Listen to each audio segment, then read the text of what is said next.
Oh, Sybil. Good morning, Mr. Joyner, and good morning, Mr. Torrey. Yes, from Los Angeles, Guy Torrey. What up, man? Yes. It's Guy Torrey in a place to be, and I'll be slinging jokes this weekend in the D, as in Detroit. Okay. Good morning, Sybil. Good morning, Tom. Good morning, listeners. How was Richmond? Richmond was off the chain, man, as usual. Love Virginia. Thank you, Richmond. Yeah. On and cracking. I heard from Yeah. Damon. Damon did so well. He texted me and told me how well he was doing. He never does that. He's in Arlington, right? It was it was improv in Arlington, and he texted and said the numbers were real good. And I said, all right, I've man. been in 2 weeks. Kill him. Sybil, how was your weekend? It was good. How were the Emmys? They were interesting. Okay. They were interesting. It was the good and the bad.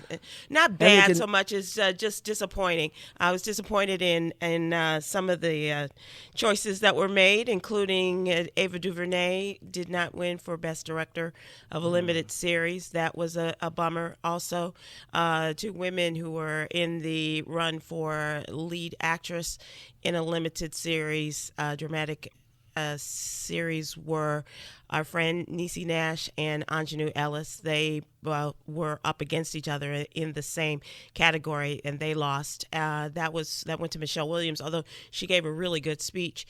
And but the highlight was for the black men who were saluted and recognized last night, and Jarrell Jerome, who gave the most incredible performance of a lifetime as Corey Wise in When They See Us. He was a winner last night. I mean, he's been a winner, but as far as being recognized by the Academy.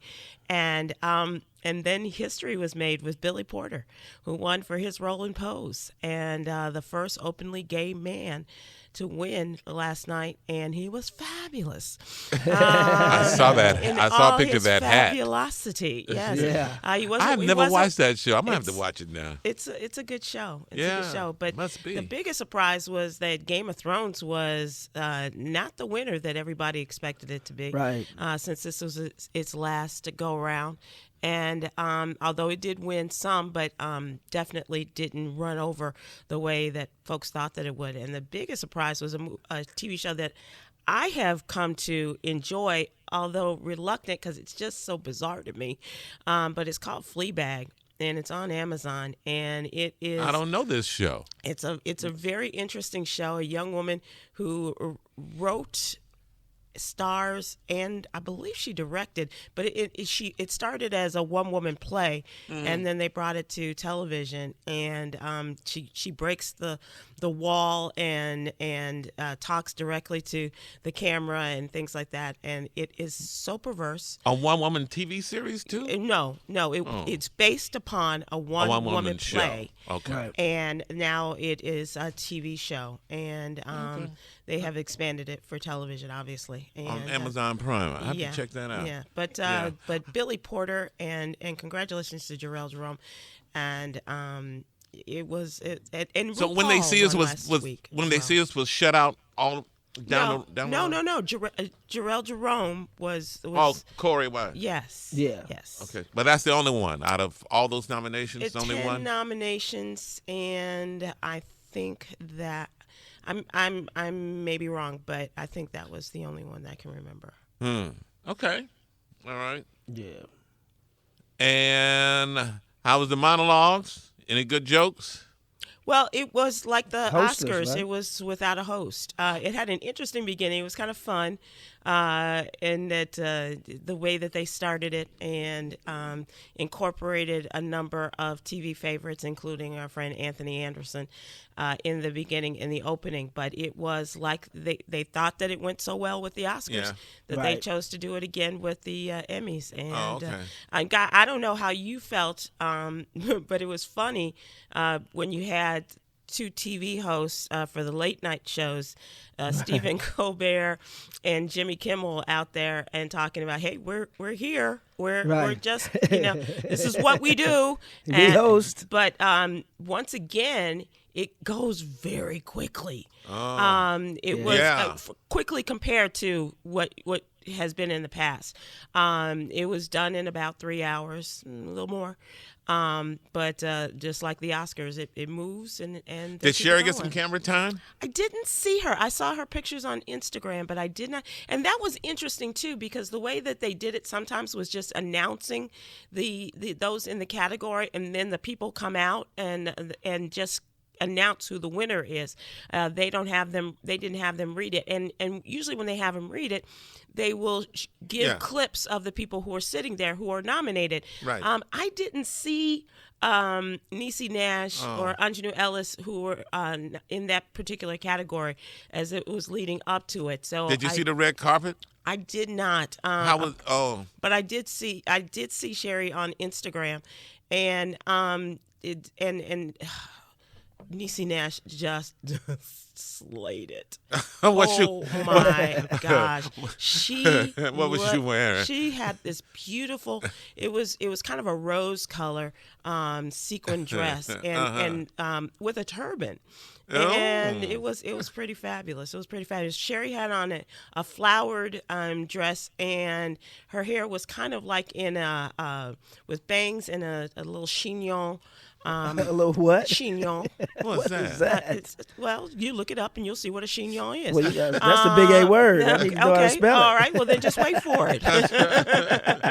I'll change my big A word, and we'll make it chignon. All right. Okay. CHIGNON. Chignon. Mm-hmm. Okay. But she was there to support Niecy, obviously, as her date, and it was and once again, the really, really cool moment was I had turned off the television, and I said this on Twitter.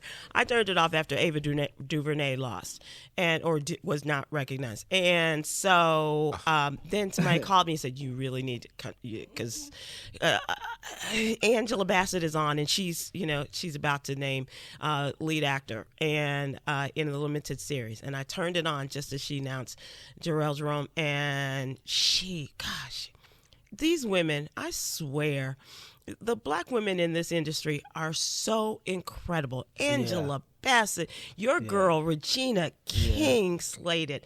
I mean, just you name it, one after the other just kept coming out and looking more fabulous after the other. Right. So it was a good night in terms of the fashions and the looks and everything. Okay. Niecy Nash did look like an Oscar, though. I'm sorry? She looked like an Oscar. Okay, one last question. Who died on Power? Oh, Tom, we can't talk about that. Although I did tweet out, and I didn't get any response. I did tweet out yesterday who died? And ask who's going to be left to turn the lights out when this show is over every week. Right? It's just like somebody.